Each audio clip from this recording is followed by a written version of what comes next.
हमारी ये दुनिया कई रहस्यमय चीजों से भरी पड़ी है। अक्सर इनसे जुड़े कई किस्से कहानियां लोगों के बीच काफी प्रचलित होते हैं। इसी कड़ी में आज हम बात करने वाले हैं ऐसे ही एक रहस्यमय कुर्सी के बारे में, जिसको लेकर दावा किया जाता है कि उस पर जो कोई भी बैठा वो किसी न किसी वजह से मारा गया। कहा जाता है कि ये कुर्सी इंग्लैंड या फिलाडेल्फिया के एक म्यूजियम में रखी गई है। इस चेयर के खौफ का अंदाजा इस बात से लगाया जा सकता है कि डर के कारण इसको जमीन से कई फीट ऊपर लटकाया गया है ताकि इस पर कोई बैठ ना सके।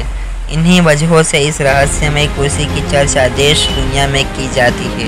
मौत की कुर्सी कही जाने वाली इस रहस्यमय चेयर के ऐसे कई किस्से हैं जिन्हें जानने के बाद आप हैरान हो जाएंगे। इसी सिलसिले में आइए जानते हैं इस शापित कुर्सी के बारे में, जिस पर जो कोई भी बैठा वो मारा गया। आपकी जानकारी के लिए बता दें कि ये कुर्सी थॉमस बल्बी नामक एक शख्स की थी। कहा जाता है कि उसकी इस पसंदीदा चेयर पर एक बार उसके ससुर बैठ गए थे। इससे थॉमस काफ़ी गुस्सा हो गए और उनका मर्डर कर दिया। इस मर्डर के कारण थॉमस बल्बी को फांसी के तख्ते पर लटकाया गया।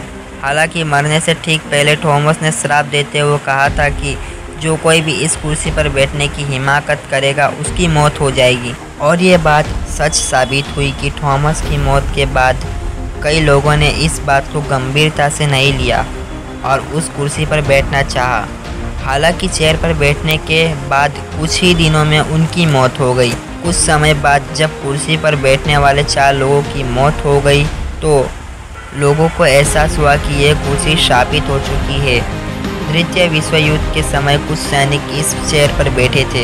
युद्ध के दौरान इन सभी सैनिकों में से एक भी जिंदा नहीं बचा। कहा जाता है कि आज भी थॉमस बल्बी की आत्मा इस कुर्सी में है। उसके बाद से इस चेयर को लोगों की पहुंच से दूर कर दिया गया। इसे अब एक म्यूजियम में रखा गया है। इस कुर्सी को डेथ चेयर के नाम से भी जाना जाता है। इसे लेकर लोगों के भीतर इतना डर है कि वो इसे म्यूजियम में भी देखना नहीं चाहते।